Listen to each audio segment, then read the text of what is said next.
Hello and welcome to the Life by Design podcast, brought to you by Strategic. This podcast is all about helping you live your great life.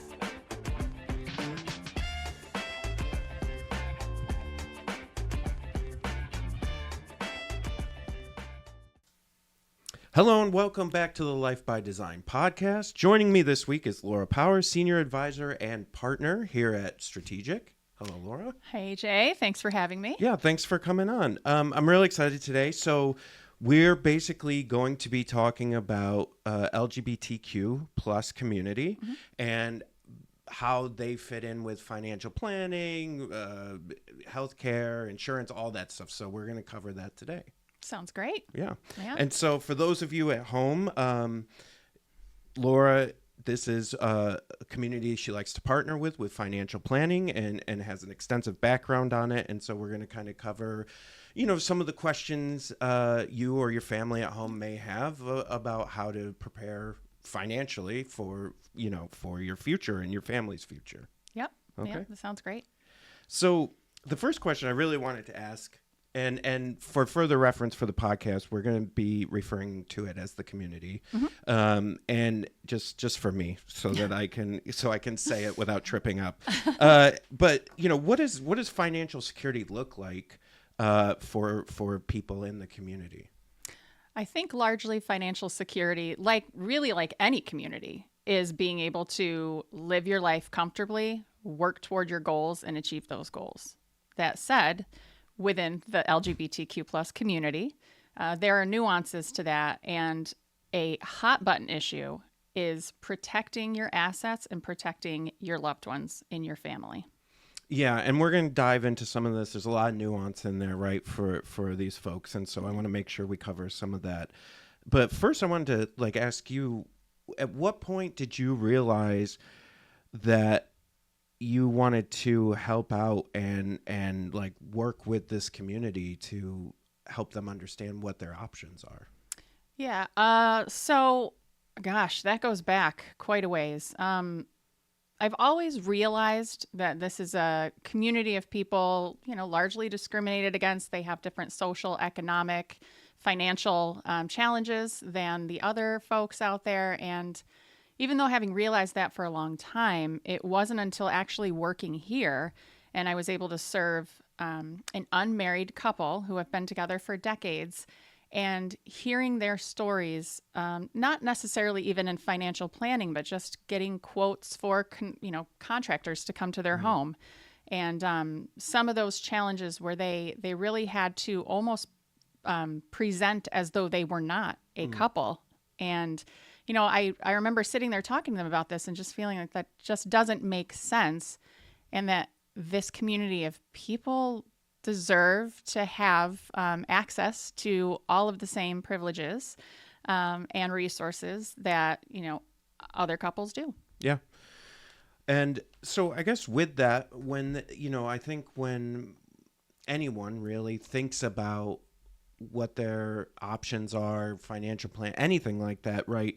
There's always kind of myths or stories that you hear, through the telephone game with a family member, and then that somehow cements in your brain as fact, but it isn't. So for the LGBTQ plus community, what are some common myths that, that are out there that you could maybe put to bed for them?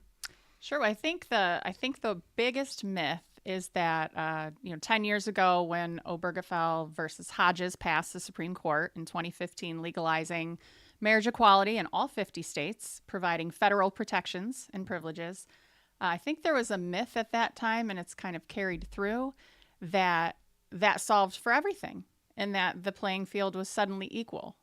Which we have found that it's not. There are states that are looking to walk back some of those protections.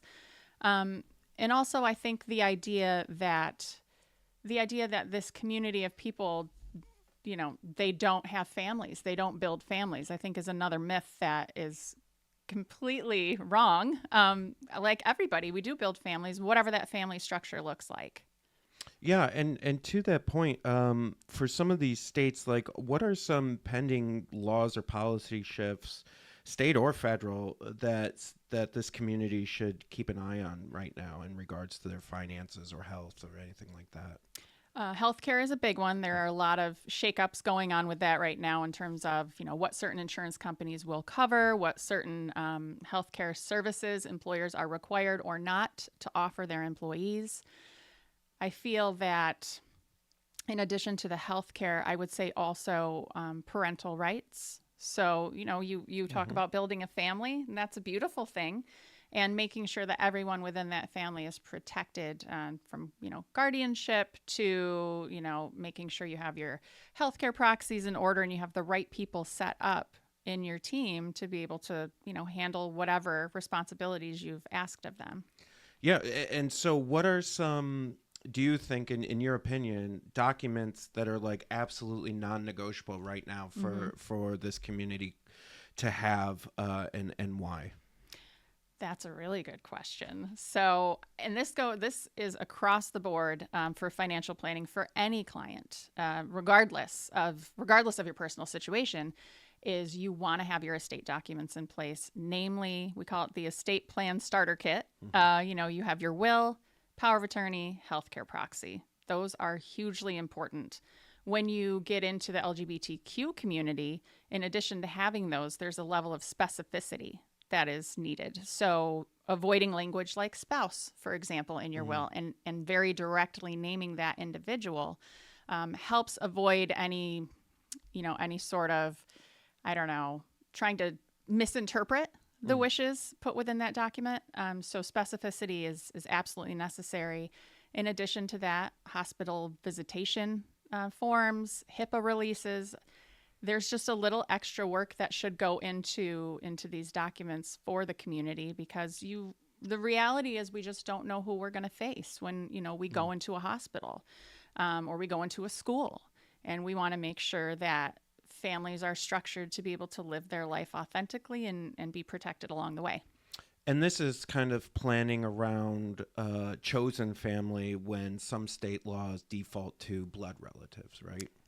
Could be. It could also be that if you're in a certain situation where, yes, if you're not, say you're not married, but Mm. that's by all, for all intents and purposes, that's your life partner, right? Yeah. That's your person. You want to make sure that they're in a position where they can provide for you, they can keep you safe. And if you think about even couples, same-sex couples who are married, if they choose to build a family, if you think about surrogacy, what if only one of those partners is biologically attached to that child? Mm. Well, we want to make sure that the other parent is also, involved with that child and protected to be so. And you have, similar things where if someone does IVF, it's a kind of a similar situation. I've seen where individuals have actually had to adopt their own child simply based upon biology and how their family was built. Yeah, and I think you touched on a little bit, but like, are there other like hurdles with the community that they will still face with life, disability, long-term care sort of things? Especially with life insurance, you want to make sure there are special nuances with healthcare needs as well Mm. for the LGBTQ community. You want to make sure that you have your beneficiary set up properly on that contract. If you don't, you may want that to go to your life partner, but the reality is if you don't have that on your beneficiary form for that policy, next of kin could apply and the state you're in may not recognize your partner as that next of kin. Okay. So I guess one question I wanted to ask you, and we'll kind of wrap this episode. We're going to have more with Laura, but this episode in particular is for you. How do you measure how you're serving this community versus we're not just marketing to them? I love that question. There has been a lot of chatter in recent years about corporations, putting a rainbow a rainbow logo out there for the month of June and calling it a day. Um, for me, I love working with a team that when we say we want to help people live a great life, we mean all people. Hmm. And I think that's a beautiful thing. And when you're looking at impact on that community, versus just marketing to an audience. It's a very different thing. And for me personally, when I can connect with a client or with clients and they can feel safe, they know they've been heard, and they really can be their full selves with me, that to me is a tremendous, tremendous marker of success with them. A lot of people, and even just socially, not necessarily within my, my profession, but socially, I'll see people that I'll meet them for the first time, and maybe they're, like we all can be very guarded. But over time, once they feel, that they're safe, they open up, they become more themselves. When partnering as a financial advisor for people, take that and multiply it by, 1 million. It's incredible. And to be able to ask them very personal questions and tailor a financial plan that meets their needs, whether it's creating a spending plan. We've talked a lot about the estate planning importance there. Are their finances separate? What's the ownership of their assets? How do they want to be protected from a long-term care perspective? There's so many things that while it transcends the world of financial planning, there are nuances and specialties that need to be addressed. And sometimes it's an uncomfortable conversation for people to have. But once I can let them know and really get that trust built up, and we start creating these dynamic, personalized plans, it's just to have them come back and say, wow, like you walked me through this and my life is better for it. That to me is how I measure success. I love it. So to leave us off, where can listeners find some help or resources if they're starting from scratch for this community?